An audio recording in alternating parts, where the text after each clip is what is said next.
The Aggies have been building, reshaping, going through the process of a transformation. They've hired new coaches and have implemented new defensive schemes from the days of the Wrecking Crew. And the Aggies just might have the talent, depth, and attitude they need to make this year their year. Oh, we have high expectations. You know, I got the best player in the country playing for me, and I've got two other guys that, before it's said and done, are probably going to be talked about like that. You know, with Sean, DeMontre, you know, and then you have Charlie and Jonathan Stewart that are really special players too. So we've got some guys there that each bring something different to the table. Well, we're getting there. You know, our first unit and a half, I really believe, are starting to understand what we're trying to get out of them as far as the intensity and the effort and our disguises, and we're playing at pretty fast speed with that group.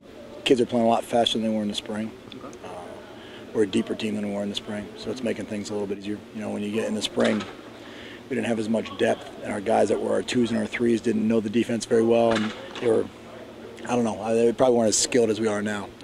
We got a little bit of youth with DeMontre there, and he's very skilled. So when we take our ones off the field, our twos are still really good. When we take our twos off the field, our threes are still pretty good. So A&M is a young team and still accomplishing great things, and their veterans, some have the caliber of a champion. I think the biggest guy, and it's been no surprise, has been Vaughn. I mean, he's playing faster now than he did in the spring. He's playing at a really high rate of speed. He can be as good as, you know, as there's been. He's a special kid. You know what the best part about him is? It ain't about him. He don't care. He doesn't care if he gets 10 sacks, 20 sacks. He wants to win. You know, and he really said that. He sat there in front of our guys the other day and said, it ain't about me sacking guys. If you get a sack, I'm happy.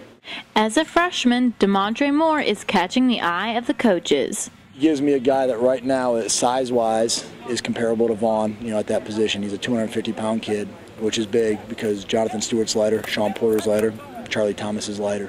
So he's a 250-pound body out there. Off the edge, he can pass rush pretty well. And he's also 6'4", 6'5" when he drops in coverage. That's a long guy out there playing in the curl, playing in the flat. So, and the best part about him is he's really, really hungry. You know, he sees Vaughn there, and he thinks that he's as good as Vaughn now.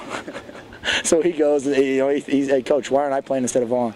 You know, so that's good, though. I mean, you want a kid that wants to go and compete. September 4th, the Aggies will be under the lights of Kyle Field for their first game, and we will see if the Aggies have gained the momentum they need to make this year their year. This has been Courtney Rowland for AYTV.